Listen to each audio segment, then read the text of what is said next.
What's up, YouTube? This is MathWas97, and welcome back to an episode of Smackdown vs. Raw 2008 ECW General Manager Mode. This is episode number 27. As you can see, we dropped back into third place, and that is pretty much solely because of the Unforgiven pay-per-view, whatever the last Raw pay-per-view was. And look at that, we are just dominating the Power 25 here. Raw's only got Steve Austin in that top 10. You know, I was actually thinking of something like, what would you guys think if I traded for Stone Cold Steve Austin and Snitsky and made them a tag team? Just kind of curious. That thought kind of popped into my head the other day. I was like, I wonder. So yeah, what do you guys think about that possibility of a tag team? What would you guys think of that? But anyway, let's get into our show here. Yes, it was the Unforgiven pay-per-view. Raw got a 2-star. They're done. They're done. They got a 2-star rating after the Unforgiven pay-per-view, so, I mean, it's over. We've got our pay-per-view here. We're going to put the nail in the coffin for Raw, and then set our sights on SmackDown. So, anyways, you can see match card. We've got this tag team matchup, Edge and CM Punk working together once again to try and take out the Hardy Boys, try to get some revenge there. We have a tag team matchup, Bobby Lashley and HBK taking on Elijah Burke and Mark Henry. Sabu is going to be turning heel in this matchup tonight against Terry Funk. So you remember they had a 6-man tag team match last week, unsuccessful, and I believe Terry Funk took the pin in that one, so Sabu a bit frustrated there and looking to seek some revenge on Terry Funk. As anyway, let's get into this tag team matchup here. Edge and CM Punk get the victory over the Hardy Boys, getting some vengeance from last week, and this match was kind of just to include some feuds. That's why Kennedy and Foley were there. Elijah Burke and Mark Henry defeat Bobby Lashley and HBK. So we've got some superstars here that we're kind of trying to figure out what is going on with them, trying to find them a place in our show. Rey Mysterio wins the Fatal 4-Way there. Another showcase of some rivalries. So let's just simulate this one. Johnny Nitro, he's been on quite a win streak as of late, so we'll see if he can defeat The Undertaker. And no, The Undertaker, too big of a task for Johnny Nitro to overcome. And now we'll get into this one. This is the matchup we're going to be playing. It's going to be Sabu taking on Terry Funk, and this is my newest rivalry to add into the show, because I've got a pretty hardcore ECW rivalry coming up, and I'm still debating whether or not I should spoil that or if I should just let it go. But yeah, I might tell you guys later in this episode. I'm not sure yet. Probably am going to reveal it at some point. I mean, this GM mode, this isn't like my universe mode. I'm not really here to surprise people with anything, because, I mean, universe, that's the series where I'm trying to start surprising people, especially after this Night of Champions pay-per-view. Everything is going to change in that series following Night of Champions, which I just uploaded the day that I'm doing this commentary, so I'm waiting to hear feedback on the Night of Champions pay-per-view. But anyway, so we've got Sabu and Terry Funk 1-on-1 here, and this is going to kind of segue into a feud that would lead up to December to Dismember, and it would feature 4 different superstars, so I could possibly drag it out longer than that. But we've got Sabu and Terry Funk here.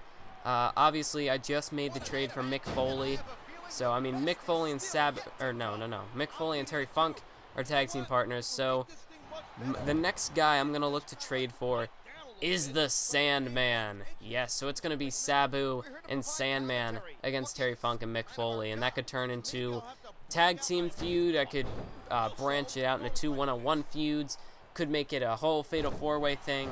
I mean, these are just 4 ECW legends.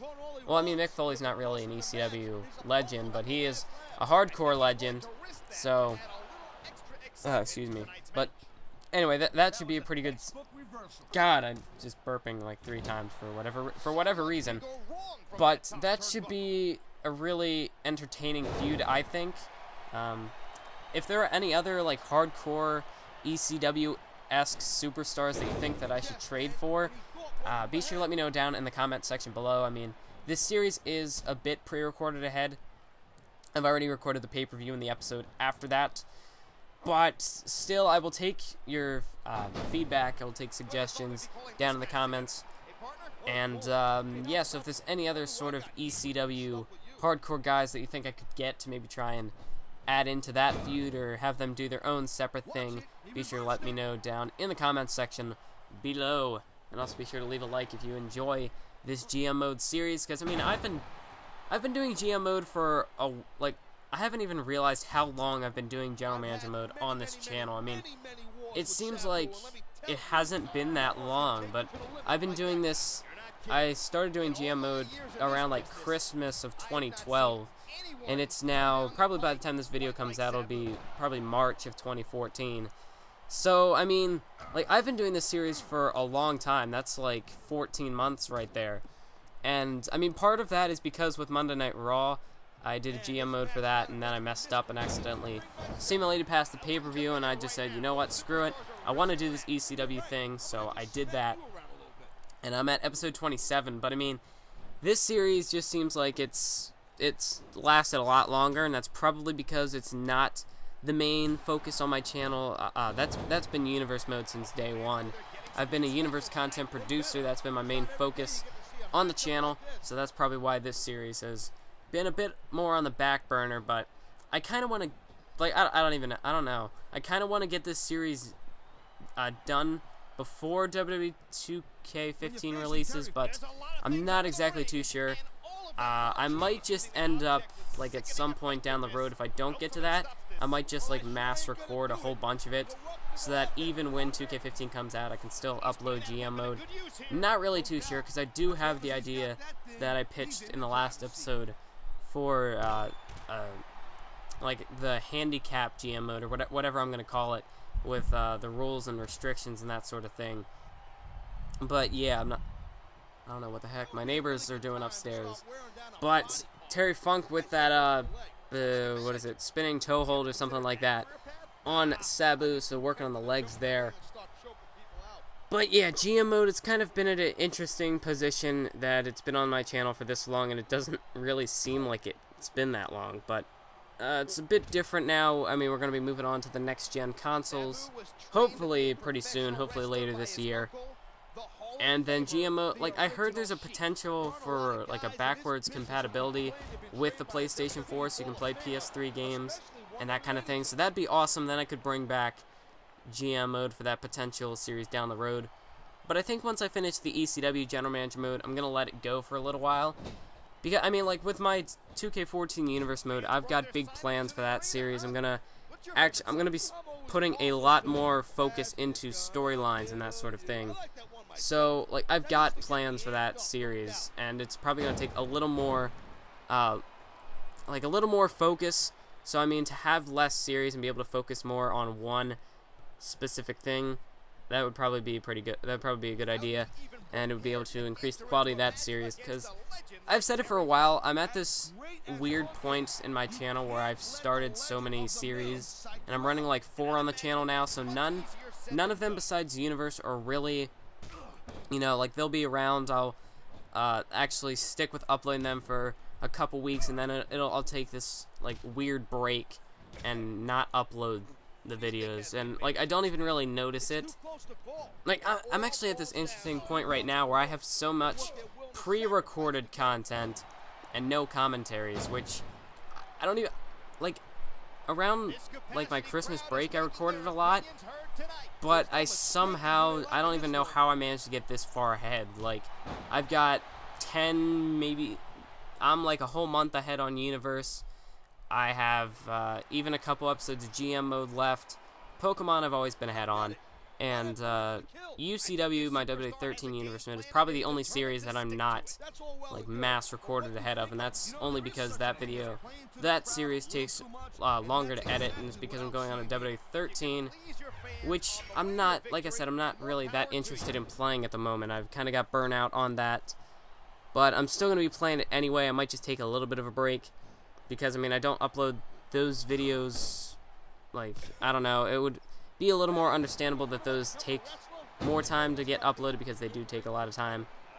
And I don't know, I've just kind of got my attention directed towards other series at the moment, so I don't know, but I know I do want to get that series wrapped up, so then, because I feel like if I try to put that series off, it's only going to get, going to have less and less interest to finish it. So oh, nice clothesline there by Sabu. But yeah, I'm sorry, I kind of rambled again there, which I tend to do. I've done that the last couple episodes in this GM mode. But let's focus on the match here. Sabu eats a bulldog from Terry Funk. And Terry Funk now, like I said, in that tag team matchup last week, Terry Funk was on the losing end. He took the pinfall from Mr. Kennedy, maybe it was? I don't know. It was in that tag team match with Kennedy. I think it was Kennedy Masters and Mark Henry. And, yeah, so Sabu a bit frustrated with Terry Funk after that match. And Sabu looking to get a little bit of revenge here on Terry Funk, taking him down with the back suplex there. And now Sabu is, I mean, he's busted open, but this is Sabu's element. I mean, that ability that they have in this game where, you know, they get busted open and then they just go crazy. So, I mean, the blood probably helps Sabu at this point, and could do the same for guys like Terry Funk, Mick Foley, Sabu, those old ECW hardcore legends. And now Terry Funk with a stalling pile driver there, spiking Sabu's head into the mat. And now Terry Funk into the cover. 1, 2, 3, and Terry Funk defeats Sabu here. As you can see, the blood just all over Sabu's face, and this definitely cannot help Sabu's mood at the moment, as Sabu lost the tag team match last week, and now he's lost this match against Terry Funk. So Sabu's got to be a bit frustrated at this point. Now, Terry Funk sort of let him down last week in that tag team match, and now he was trying to get revenge here on Terry Funk in this match, and he was unsuccessful in doing so. So, I mean, now he's left this battered, bloody, broken shell, and, yeah, of course, Sandman, this is like the perfect time to show that. The hardcore ability, hardcore resurrection. That just sounds awesome. But Terry Funk with a victory here tonight. That was our show here in Des Moines, Iowa. So let's go ahead and check out the ratings. What did we do? 4-star opening match, 4-star, 3.5, 3.5, and 4.5. I feel like that's a 4-star show rating. Why are we only getting 3.5? But that's partially this broken nature of GM mode. And, I mean, like GM mode, it's always that sort of thing where there's going to be talk about bringing it back. And I really think that would be a good, like, especially when they were doing, like, if they would do, I know they've been focusing a lot more on, like, time, like, eras of WWE. And I think if they would ever do a Ruthless Aggression era game, they should bring back GM mode. And even if not, like, I mean, it's not relevant so much in the WWE today, but it's a game mode that people like to play. And I know Universe mode is kind of like that. I feel like in a future WWE game, they should make it, like, I know I had this example, like, I think of it as kind of like Madden, where you have, you could play as the coach, the owner, or a player. And that's kind of how things go.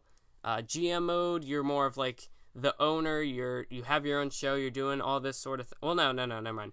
GM mode would be more like you're the coach, you're the owner of your show, and you're trying to compete against other coaches, other general managers.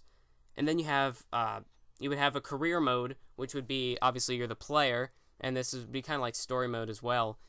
And you could start from NXT, that sort of thing. And then you have your universe mode, where you're just this omniscient controller of everything. And I feel like if you have these 3 game modes, like, all tied together, I feel like that would be an epic game, because then you've got 3 different modes to play. They're not all the same. They have similar aspects, but they're different. And I personally think that's how 2K should go about it. But I don't know. I could maybe make a separate video on that. I don't know. What do you guys think about that idea? But here's SmackDown. How is this a 4-star? Kali defeating. I don't even know. I don't even know anymore. My gosh. This is kind of what's broken with GM mode. That's kind of why it'd be good to bring it back and fix it. Raw dropping back down. We're back up in 2nd place, but we still have about 600,000 fans we got to get back, try and catch up to SmackDown. As let's check out the Power 25. Kenny Dykstra's number 1. I don't even know. But The Rock had held like every title on SmackDown, but now he's just the world champion. Yeah, I know, just the world champion. But I mean, SmackDown pretty much revolved around The Rock, except for that Cruiserweight title. Rock's not a Cruiserweight, so he can't win that title. But here is our ECW one. It looks like Matt Hardy has fallen off the rankings, which, I don't really know. The Hardy Boys, they got a good victory last week, but now suffering the loss, so Matt Hardy falling off the Power 15. And we re-extended some contracts, so I think we're going to be good. I think the lowest is at like 5 weeks now. All our popularities are looking pretty good. I don't think I'm going to need to boost anybody. Maybe with like an autograph signing to Chris Masters or something. Not too sure, but I mean, I don't really have a restriction on popularity, but I just don't want everybody to be at like 100. I mean, 90s probably isn't that much better either, but I don't really want everyone to be up in the hundreds and that sort of thing. But anyway, that was our episode here today, so I hope you all enjoyed. Be sure to smash the like button. If you did enjoy, we've got the pay-per-view coming up next episode, and because it is our pay-per-view, I will be able to play more matches than SummerSlam. But I want to thank you all for watching. Keep on YouTubing.